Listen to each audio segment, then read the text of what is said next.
All right. This past few weeks, that we've been talking about all in and what it means to be all in. Caleb, 2 weeks ago, talked about commitment. Commitment is a part of being all in. And then he talked about risk as a component of being all in. And I'm going to talk about courage as a part of being all in. Now, courage, it reminds me of a time in my life where I would hike a lot during college. So during college, I did a leadership training program where we would take 5th graders out in northern Arizona on day-long hiking trips. And, right? I heard some applause. People like hiking out there? Okay, good. Well, one time, I'm getting ready to take a group of 5th graders out for a long hike. Northern Arizona, kind of back mountains kind of area. And the camp director, he comes beside me, kind of takes me aside, and he says, "Now, just so you know, it's bear season now." And I said, "Bear season? I don't want to go hiking when it's bear season. I don't even want to be in the same city when it's possible to be eaten by bears." And he said, No, it's going to be okay. It's going to be okay. Bears really only come out at night, and it's really the mothers that you have to worry about. The mothers and the cubs. So as long as you don't get in between the cubs and the mother, you should be okay. And I thought, I may just kind of, if I run across a bear, just might kind of just toss a 5th grader in front of the bear and just kind of run. That'll slow the bear down. I wouldn't do that to a 5th grader. Maybe a 4th grader, but... So we get going on this hike, but I gotta tell you, the hike really was not very fun. Because every single time, we're thinking about, we're gonna get eaten by bears. And every single twig snap, bear. And then a little brush, maybe in the bush, bear. Well, it kind of kept going, and then it kind of faded a little bit until right at the very end, almost at the top of the mountain, this big 60-foot tree starts going rattle, rattle, rattle, rattle, rattle, rattle, rattle, rattle. And everybody took a collective step back, and then again, rattle, rattle, rattle, rattle, rattle. This time it was really, really angry, and we were like, okay, I am now going to die getting eaten by a bear. And it rattled again, and what stood forth was the largest elk you've ever seen in your life. Big antlers, and it was charging at us because it was really mad that we were near his tree. And yes, we ran fast. But you know what? When I had that experience, I remembered having this deep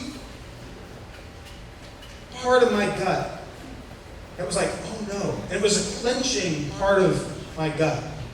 And I want you to know that even though on an everyday basis you're probably not going to get eaten by a bear, and you're probably not going to get trampled by an elk either, but that fear is real. That is real fear.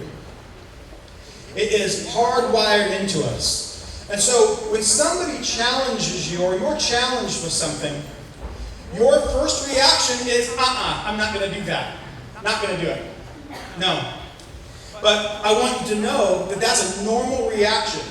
You don't want to ignore the fear. You don't want to say, well, in order to have courage, I'm just going to overcome my fear. No. You acknowledge that the fear is real. But the key is that you don't become shackled by the fear. You don't let fear drive. There's this great quote by Elizabeth Gilbert, who wrote Eat, Pray, Love, and it says this: your fear should always be allowed to have a voice and a seat in the vehicle of your life. But whatever you do, don't let fear drive. So you need to be honest with yourself. What are you allowing fear to drive in your life? Number 2, in order to have courage, this might seem super obvious, but you need to practice courage. You must be a student of courage. Why do you ask? Well, if I was going to learn how to swim, and I'm going to say, hey, I'm going to teach you all how to swim, I'm going to toss you guys in the pool, right? You're not going to sit in the classroom and learn how to swim and then say, well, okay, I'm going to go through the ocean and swim. No. By courage, you must practice every single day. You must reframe the fact that you are doing something out of your comfort zone that is making you practice this courage. So I took a class one time about entrepreneurs, and so basically that means, hey, I'm going to start my own business, right? So it's a long time ago.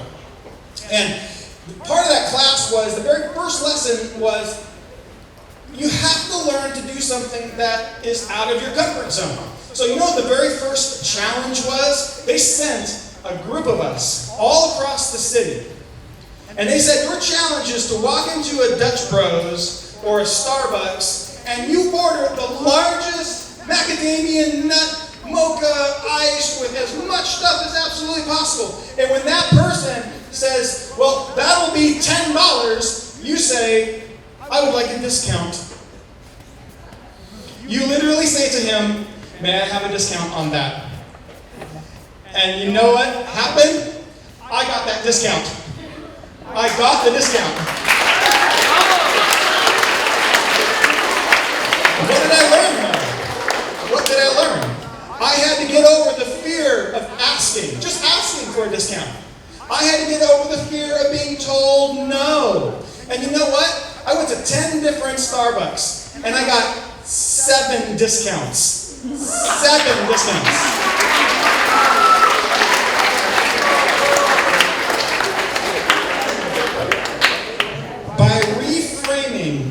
By reframing failure as a life lesson, you can be a student of courage.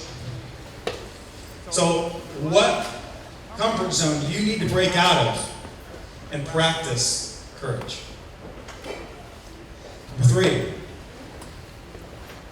must acknowledge the fear is real. You must be a student of courage. And then 3, you must practice resilience and grit. You must stand up straight, shoulders back. And what is this? Is this really a posture of strength? If you think about it, here I have like this. If I have like this, I'm actually exposing my most vital organ, heart, to you. This is a posture of vulnerability right here. Posture of vulnerability. When I was a sophomore in high school, I wanted nothing more than to sing and play guitar for a living. And every morning at school I would practice, and I would sing my heart out. I would just sing all of the songs that I knew as loud as I could, and I was just in my bliss, just practicing. I just loved to do it. And then she stood right in front of me one day. One day, my peer stood right in front of me and said, "Oh, you sound terrible. You can't sing at all." And I got to tell you, I was crushed. To the point where I never wanted to do it again. And so I hid. I got the fear, got the best of me. I realized, as much my voice is not needed. My voice is not needed anymore. But some friends came beside me, and I'm talking about years I decided not to sing. Years. And so friends came beside me, you gotta have a pretty good voice. I think you should take some lessons. And so I took some lessons, and guess what my first lesson was? My first lesson was to not physically crunch and cower when I sang, because the pain was so real. It manifested itself so much in my body that I couldn't sing, I couldn't relax. But you know what? I got better. I learned to stand up straight, shoulders back. And I got better. I started to find my voice. I started to realize that fear of being judged, of my greatest insecurities, was all in my head. It was all in my head. And I kept going. When I had the wrong notes, stood up straight, shoulders back. When I forgot lyrics, when I didn't do well, when somebody else said, hey, you don't think you have a really great voice, stand up straight, shoulders back. And I asked myself, what am I learning? What am I learning? Eventually, guess what? People started to ask me, hey, can you sing at this? Can you sing at this event? We really could use your voice. And guess what? Certain people, they started to pay me to sing at their event and play guitar.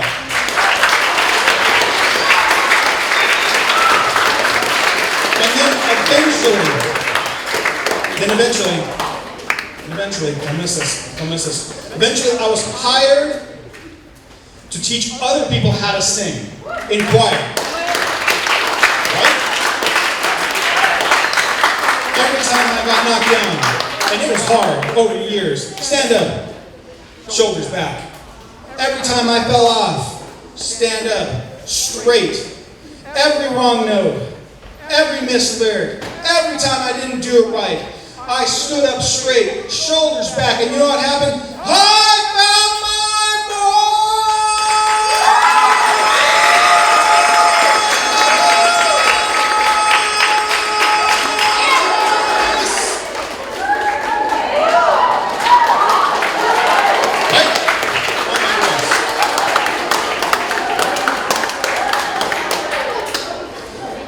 What in your life is causing you to cower and not stand up straight and shoulders back?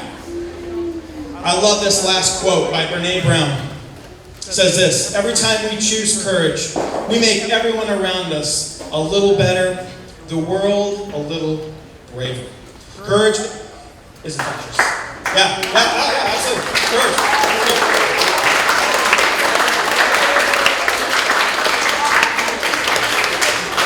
You must acknowledge that the fear is real.